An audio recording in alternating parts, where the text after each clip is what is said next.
Welcome back to Celebrity Radio. It's Alex Belfield talking to two of the country's biggest stars and two of my favourite people. Martin and Shirlie Kemp have got a brand new album out called In the Swing of It.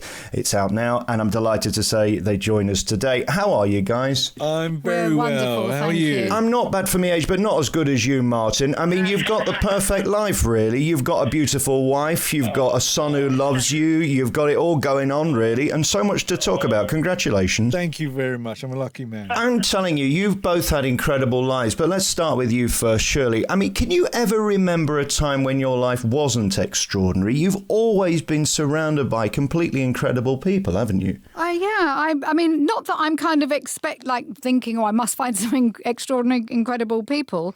I just I like people who are honest with themselves, who have found their passion in life. And I love music, and that seems to draw some really nice people around me. Let's go back to the beginning. When did you first meet? Can you remember the first time? It was a theatre after show for a show called Yakety Yak. It was all the McGann brothers. And I'd gone to this show. I didn't dress up. I just thought, I'm just going to theatre. It'll be dark. No one will see me. I'll nip in and out. And then my friend said to me, David said, Spandau are here, Martin Kemp's here. So I'd fancied Martin, and all my friends knew, so I didn't stop going on about it. And he said, I'll bring Martin over. And I was like, no, please, don't bring him over. I've not got no makeup on. I look horrible, please. And you know when you can hear yourself panicking, not tonight, I can't meet him now. And then Martin's walking over. And I'm like, it's too late. Here he is. He's walking towards me. But the thing I noticed was, oh no, he's got more makeup on than I have. He's dressed up to the nines in this big silk jacket. It was 1982. It was the year of makeup for boys. New romantics.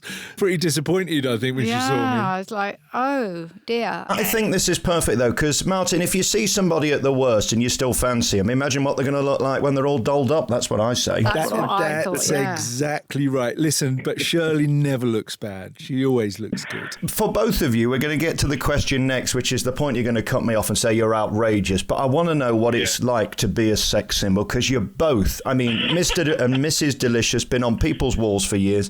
But first, let's talk about this new album. I listened to it last night, and it's quite extraordinary. I mean, of course, Shirlie completely outsings you, Martin. We all know this. Of course she does. She's got a beautiful voice. You know, when we were in the studio, she sounds like Doris Day. You know, she's great. Which is one of the reasons we wanted to take the whole swing thing on. You know, because Shirlie's voice was just so perfect for it. But I love Martin's voice as well. I really loved when we the producer put our voices together, because I had no idea it'd work. And I just thought, wow, who knew that we could blend our voices so well? No, it's quite lovely. And of course, it's got some bizarre choices on that are so wonderful to hear again. I mean, Berkeley Square, which is just that classic, probably from the 20s or something like that. And there it is right at the beginning. Well, that song came around because, last year I did Chicago in the West End. And it was the song that everybody used to warm up to, you know, in the afternoon when you first turned up at the theatre. And I absolutely loved it, because straight away it reminded me of me and Shirlie on our first date, going and walking around the West End, you know, that feeling of you don't want to go home, the sun comes up, that kind of vibe. And so when we started to look for songs, that was on the top of my list. I absolutely love that song. It's like a love letter to London, isn't it, really? Absolutely. Yeah, you know, and all the songs that we chose were moments in our life. Like The Way You Look Tonight was stuff that I'd said to Shirlie over the years. You know, there's a line in it where I say, that when you smile, it wrinkles your nose. And Shirlie has this line across her nose when she smiles.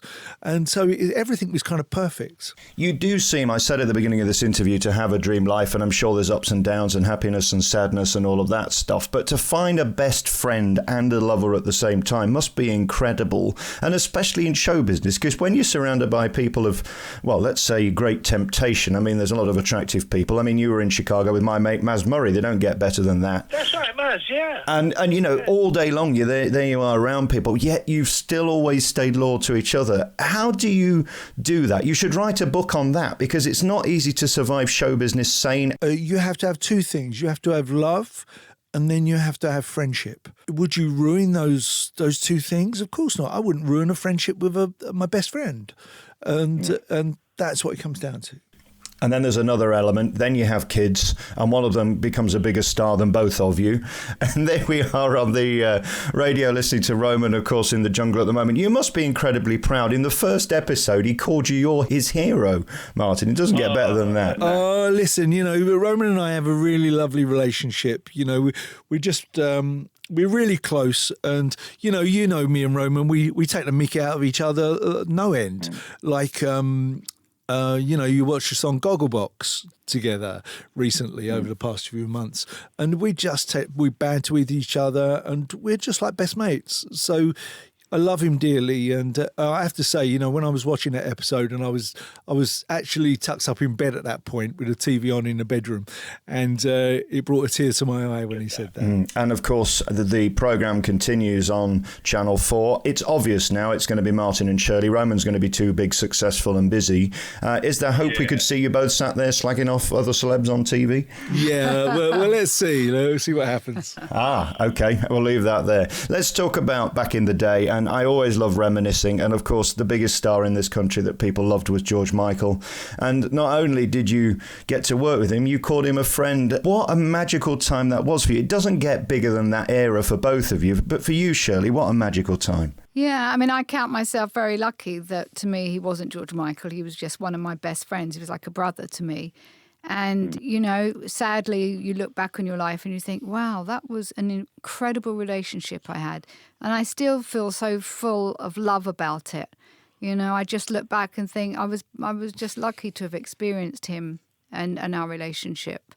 So, he's so dearly missed now, but I just look back with just so much love. What is it like being famous and having other famous friends and then, of course, switching on the radio and hearing them? Nobody else has that. It must be peculiar because he still lives on today. I mean, the biggest film at the moment is Last Christmas. So need we say more? Yeah. You know what? That makes me really happy because I knew him so well. I knew his real baby in the world was his music, and the thing that he wanted, that was his legacy. And that's why this Christmas, I just feel it's a new Christmas for me, because I feel like, wow, his music's coming out again. It's in a celebrated way. It's not anything negative around it. Everyone's and that's, I know, because I know him, that's what he wants. He just wants you to enjoy his music. It's what he was here for. He always used to say to me, that's what I'm here to do. I'm here to make music. He didn't have any other agenda. It was, I want to make amazing music. And then we talk about your life on stage, of course. And what's amazing about it, Martin, is that global success. There I was just the other week driving through New York and you're on the radio there. Does that ever become normal when you switch your sort of car on in Barbados and there you are, whether you're in Spain, Bangkok or Bangladesh, there you are. Do you know what? It's a funny thing, because the older you get, the more removed you are from that kid you were. I was like, how old was I? 22 when I was making True and Gold. And so, every 7 years of a human being, you replace every cell in your body. And so we are completely different people. And when I look back at those records, I kind of get the same out of it as you do or as somebody else does. They're kind of like soundtracks of pictures in my heads of what was going on at that point. But I think I get the same amount of enjoyment as you do. There's no difference. You're not going to want this question, but is there any hope we'll ever see the three of you back on stage doing those harmonies and that show again, or is that done now? I would love to think there is a hope, but there's 5 of us in that band that all have to say yes at the same time. And if we can do that, it would be great. And I'd be in there like a shot. But let's just keep our fingers crossed. Back to this new album, and what's amazing about it is you leave us with a bonus track of It's Beginning to Look a Lot Like Christmas, which it is as we sit here at the end of November. Did you ever think, let's say 20 years ago, all right, 30 years ago, that this could ever happen? Was it always a plan, or is it just sort of happened by mistake? Absolutely happened spontaneously. I mean, I literally was told like a week before that I was going in the studio to even do this. So for me, I didn't even have enough time to even think about it. Just get the songs chosen quick and get in there and sing them. If you'd have told me this, I wouldn't have believed you. But here we are, made an album, and I absolutely am so proud of it. It's sort of got that classic sort of cross Bublé, Frank Sinatra feel. That's deliberate, of course, with it being a swing album. Has this always been a favourite? Because, of course, with you, Martin, and, of course, you, Shirley, too, with Pepsi, we've got all the pop stuff. So you wouldn't necessarily think a big band would be your natural home, but it does sound perfect. Well, like I was, my mum and dad owned about 6 records. And when I was a kid, we never had any money. And they were Frank Sinatra, Dean Martin, Ella Fitzgerald. And making this album for me, when it came around, it was a musical journey of discovery. It was a chance to look into swing and to buy all those records that my mum and dad couldn't afford and to find out what was on them and, just discover it. And what I found is I absolutely love it so much, that sound. It's so big and so fulfilling when you play those records. And it's perfect Christmas music. This is something I have wanted to do since the 80s. I've just felt so more comfortable with swing music and listening. I just love double bass and all the brass. There's just so much to it that you're listening to. When I listen to the album, I'm listening to every detail of instrument on there. It just feels so full, so feel good, so glamorous. It's got everything. So yeah, this is the type of music that I've dreamt of singing.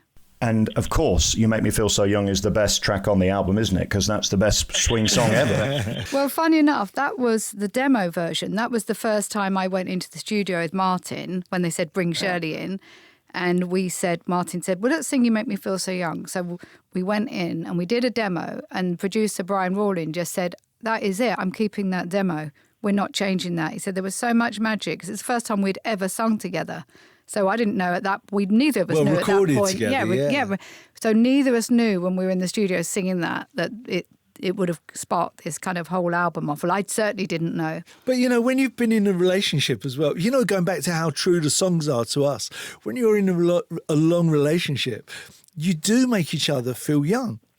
Because you've grown up together. So you're always in your, I always believe that everybody's brain stops when they're 28 and you're in that mode, And I think that's what happens in a long relationship as well. You stop at a certain point and you're always young. Congratulations on everything. The new album, Martin and Shirley, is out now. You can get it in stores and online. It's been so lovely talking to you both. Keep on keeping on, won't you?